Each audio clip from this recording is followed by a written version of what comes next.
Hello and welcome to our review for the 13th episode in the 7th season of the 100. We just got done watching Blood Giant, and I have to say, I thought that was a really good episode. There were a couple things here and there where I was like, this is a bit silly, but for the most part, I enjoyed um, a lot of it. A lot of the interactions, a lot of the cool stuff that they did with Gabriel and Josephine and Jackson. Jackson's back, woohoo. He actually got to do some things in this episode, like I guess save Shade Hada, keep him around long enough. We know he didn't die at the end of this episode, but unfortunately, we lost Bellamy. I'm sure a lot of people are going to be very upset about it, but I think it makes sense, like we've only got a couple episodes left. It's kind of unbelievable how many main characters don't die in shows like this, and how they're just invincible because of the plot, and because, well, these actors and actresses have invested so much in the show. It's kind of like hard to let them go after 8-10 years of working with them, unless like this is kind of like it's pretty much just puts him in the same situation that all the other actors and actresses are in, and one that they may actually be looking for. They may be looking for a way to work on other projects. I know Guy, a lot of the big part why she hasn't been around this season is because she's working on another project, and I'm not exactly sure why Bellamy wasn't around so much this season. I'm sure you can find that out with a quick Google search, but he's got other things he wants to work on than just his character, Bellamy Blake. Uh, I I'm gonna miss Doucette. I thought he had some interesting lines this episode. I was really surprised that he wanted to kill all of their hostages and take Bill back to Bardo. Uh, but yeah, it does fit the character. That was the safe move. That was the logical move, and I get why he would feel that way. I don't know. In general, how did you feel about the episode? I thought it was pretty good. I don't know. I think I'm kind of stuck on like thinking about Bellamy right now, just because it was. I mean, I don't think that it was expected in that way. Like, I'm not sure that his death was entirely unexpected at this point, but I wasn't expecting it to be Clark.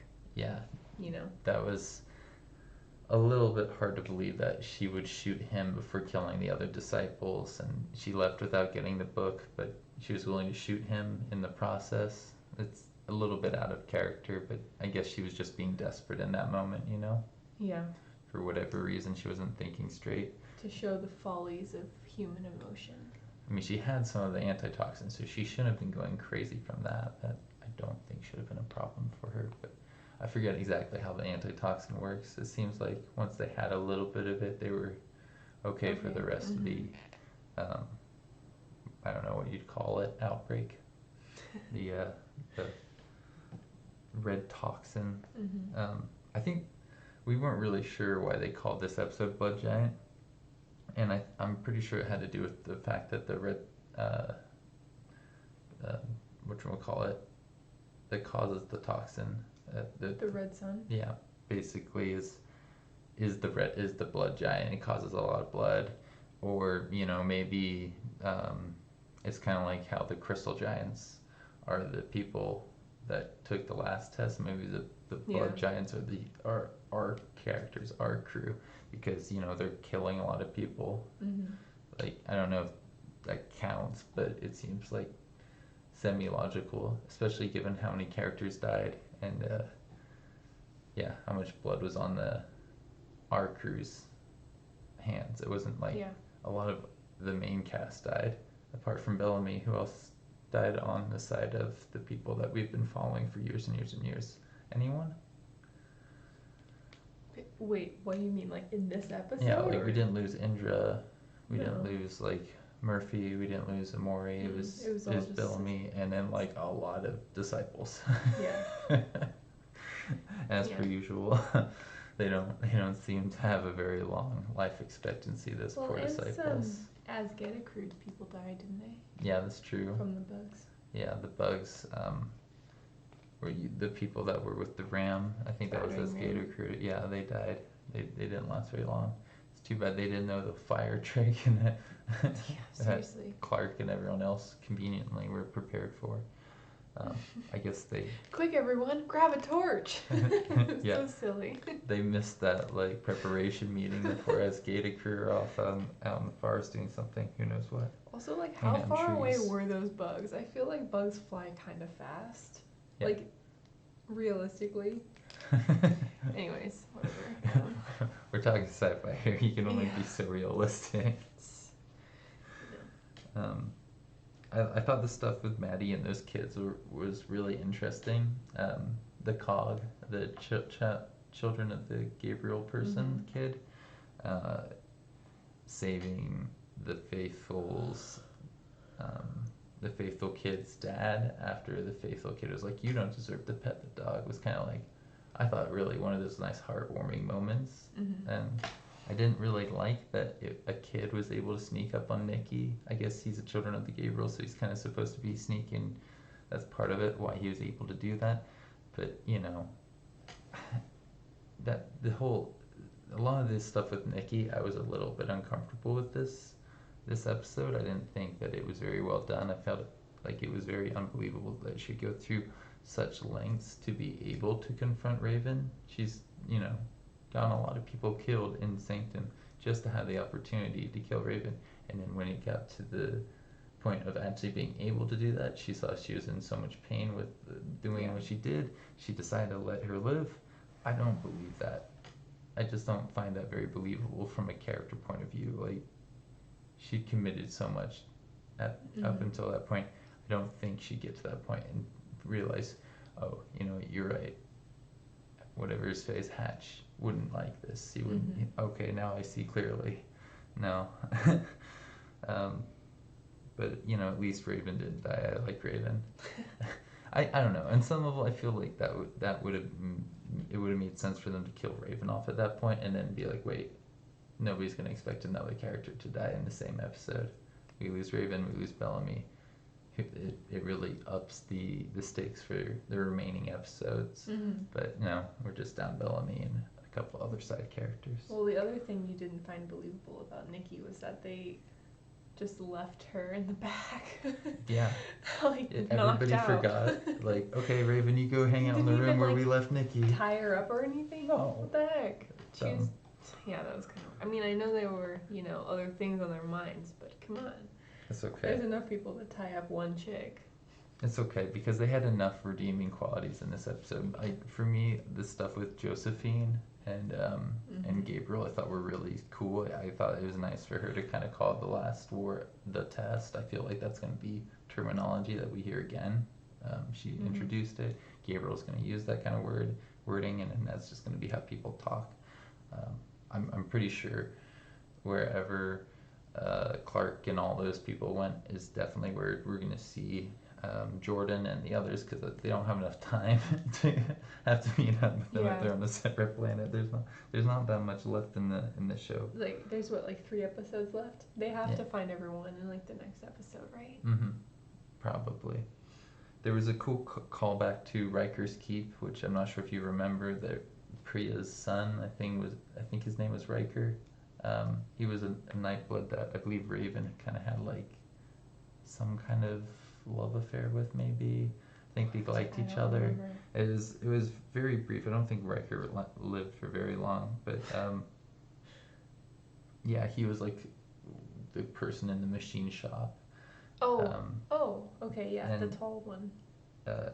He was a bit of an architect and structural person, so he built them some keep, and that's where I think we may see some more stuff, with the people who were left there. I kind of wanted to see it in person. I thought we were going to get to that, but unfortunately, no. Wait, before we move too far away from the place where they just went in the not train, what am I thinking, bridge. If Gaia is in that place, we're speculating, how the heck did she get there? Because they said Cadigan was the only one who knew the code. So who knows the code that got Gaia over there? There was I guess a disciple or somebody in it. Did Gaia even go through the bridge, or is she still just somewhere on Sanctum? That's a great question, but the like I'm really glad you brought that up because the fact that they addressed that nobody knew where Gaia was, it really made sense because they all kind of got together and was Yeah. like, whoa, well, everybody's here, kind of like, or not everybody, but like, wait, you don't know where this one person is. Everybody in the fandom has been wondering Yeah. this, so it's great that they're actually starting to wonder this, and that means it has to be addressed. I think in the next episode, if she's not in the same place, she's gonna come to like their rescue at the end of the episode. Yeah. She's So- spent like the past 30 years off away, doing their own thing. Indra went through the portal, right? Yeah. I think So- so. Yeah. I think they'll be reunited by the end of the next episode, one way or another.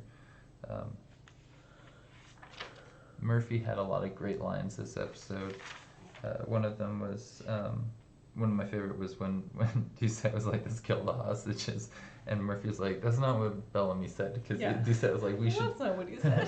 Doucette said something to the effect of, hey, Bellamy was agree, right. blah, Let's blah, kill blah." everybody. That's not what he was trying to say, man. But yeah, no, Murphy was good old Murphy. Yeah, Josephine was funny. It was good to get to see a lot of the people who haven't got to see each other in a while get together and do their usual things. What else is there to say? The invisible person walking in the blood that Shade Haida told Indra about before she beheaded him was great. It was perfect because Shade Haida just bought himself enough to get by a little bit longer, and now he's very important to Disciples. So great, Yeah. he's very in character. And who knows if he's going to repay that favor for Indra later. I do think there's a very good chance that the test is going to potentially consist of a lot of people working together, and Shade Haida could be one of the people who gets incorporated into that because they need somebody who's capable of pulling off those really just like almost emotionless, calculated moves. And that brings me back to how I was wondering if Bill and him would be able to work together because they kind of remind me of each other in a lot of ways, being able to disconnect themselves from the acts that they're taking for their future objectives. I think, Shade Haida wants one tribe so that there's no need for war, basically, and like it's his form of the last war.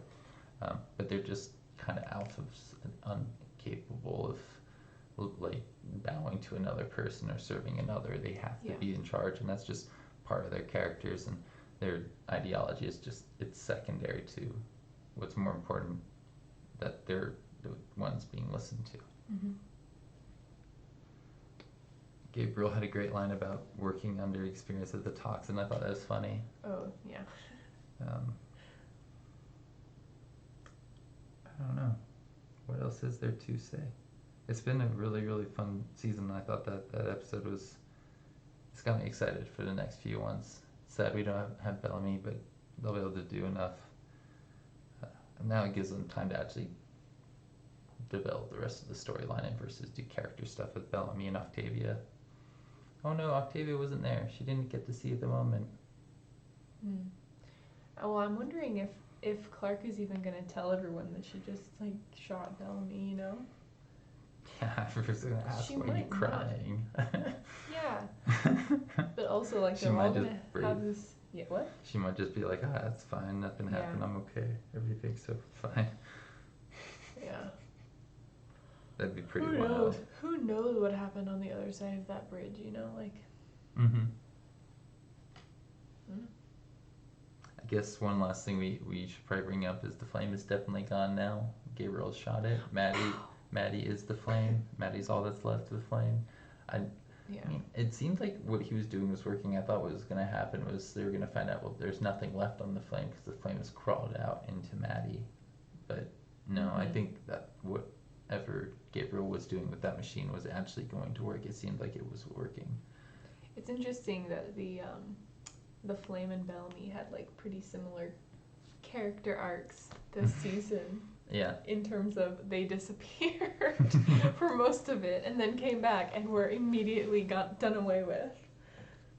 I mean, That's very true. didn't Bellamy just show back up like 3 episodes ago? It's not that long ago. Yeah, I love that. That's a great comparison. I don't have anything else here in my notes. I actually think that's a great place to actually leave it on. Therefore, Like, what else is there Bellamy to equals say? the flame. Bellamy Flame, yeah, I want to say no more Bellark Dude, Endgame. okay, so if what you have been saying, which was like, I think you said this, that Bellamy was going to be the one to take the test.